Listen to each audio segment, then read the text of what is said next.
மாசையில் அடுத்த எபிசோடில் எதை பற்றி பார்க்க போகிறோன்னா, மீனா அவங்க வீட்டுக்கு வந்துடுறாங்க. காலையில் எழுஞ்சி எல்லாருக்குமே பிரேக்ஃபாஸ்ட் சமைச்சு வச்சிடுறாங்க. முத்தோட அம்மா எழுஞ்சி பார்த்தோன்னா பிரேக்ஃபாஸ்ட் ரெடியாக இருக்கிறத பார்த்து பயப்படுறாங்க. ஐயோ, அந்த வேலைக்காரி பொண்ணு தான் இன்றைக்கும் காலைல சமைச்சு காரத்தை கொட்டி வச்சிருதோன்னு. ஆனால் எல்லாரும் சந்தோஷமாக சாப்பிட்றத பார்த்துட்டு அவங்களும் சாப்பிட்டு பார்க்குறாங்க. பரவாயில்லையே, நல்லா இருக்குன்றாங்க. யார் சமைச்சுன்னும் போது மீனா சமையல் கட்டிலேருந்து வராங்க. வரத்தை பார்த்துட்டு அவங்க ஷாக் ஆகுறாங்க. இவன் தான் வரமாட்டேன் இந்த வீட்டுக்குன்னு சொல்லிட்டு அன்றைக்கி கோச்சிட்டு போனால் இன்றைக்கி என்ன வந்து நிற்கிறா, உப்பு போட்டு சாப்பிட்டா தானே அவங்களுக்குலாம் ரோஷம் தெரியும் அப்படின்னு சொல்லி பேசுகிறாங்க. முத்துக்கும் வந்து அவங்க வீட்டுக்கு வந்ததுனால உனக்கு என்னம்மா பிரச்சனை அப்படின்னு சொல்லி சண்டை போட்டுறாரு அவங்க அம்மா கிட்ட. அதை பார்த்துட்டு இருந்த முத்தோட அப்பா, இப்போ மீனா வந்தது உனக்கு என்ன கஷ்டம்? இல்லை, இனி இந்த வீட்டுக்கே வரமாட்டேன்னு சொல்லிட்டு அவள் போனாலே, இப்போ வந்திருக்காளே, அதனால நான் கேட்டேன். ஒரு பிரச்சனையும் இல்லைப்பா, இனி வீட்டில் இருக்கவங்களுக்கு தான் பிரச்சனை. இவள் வந்தா அவள் பேச்சை கேட்டு நீங்கள் தானே ஆடுவீங்க அப்படின்னு சொல்கிறாங்க. எல்லாம் சாப்பிட்டுட்டு இருக்கும்போது மனோஜ், ஸ்ருதி, நேற்று உங்கள் அம்மா ஷோரூமுக்கு வந்து மிக்சி ரிப்பேர்னு சொல்லி மிக்சி வாங்கிட்டு போனாங்க அப்படின்றாங்க. எங்கள் அம்மா நம்ம ஷோரூமுக்கு வந்தாங்களா? அப்படியா அப்படின்னு கேட்டாங்க. ஆமாம், ஆனால் மிக்சிக்கு பணம் வந்தால் தராமலே போயிட்டாங்க. அவங்க கார்டு எடுத்துகிட்டு வர மறந்துட்டாங்களாம் அப்படின்னு சொல்கிறாங்க.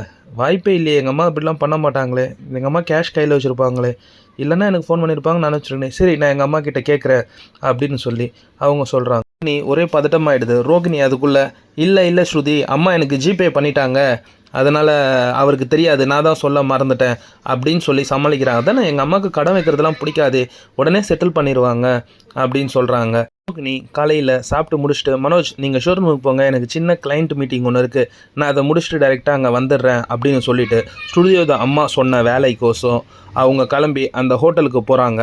அங்கே போயிட்டு என்ன நடக்குது அப்படின்னு மேலோட்டம் பண்ணும்போது அவங்க, வாங்க ஸ்ருதி, இங்கே என்ன வந்திருக்கீங்க திடீர்னு? இல்லை, இங்கே ஒரு கிளைண்ட்டை பார்க்க வந்தால் அப்படியே நம்ம ஹோட்டலில் பார்த்துட்டு போகலாம், சாப்பிட்டுட்டு போகலான்னு சொல்லிட்டு வந்திருந்தேன் அப்படின்னு சொல்லி சமாளிக்கிறாங்க. உங்களுக்கு என்ன வேணுமோ ஆர்டர் பண்ணுங்க, எனக்கு கிச்சனில் வேலை இருக்குன்னு சொல்லி அவர் கிளம்பிடுறாரு.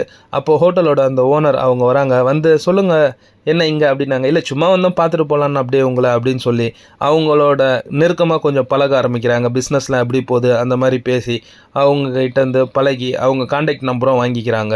நான் கிளம்புறேன், எனக்கு கடைக்கு டைம் ஆயிடுச்சு அப்படின்னு சொல்லி அங்கேருந்து கிளம்பி ஆட்டோவில் போகிற டைமில் ஸ்டுடியோ அம்மாவுக்கு கால் பண்ணி, ஆன்ட்டி அவங்க நடந்துக்கிற விதம் எனக்கு நவ தப்பாக நடக்குது, அடிக்கடிக்கு தனியாக நின்று பேசிக்கிட்டு சிரிச்சு தொட்டுக்கிட்டு பேசிக்கிட்டு இருக்காங்க, எனக்கு என்னவது தப்பாக தாங்க ஆன்ட்டி படுது அப்படின்னு ஸ்டுடியோவில் அம்மா கிட்ட சொல்லிடுறாங்க.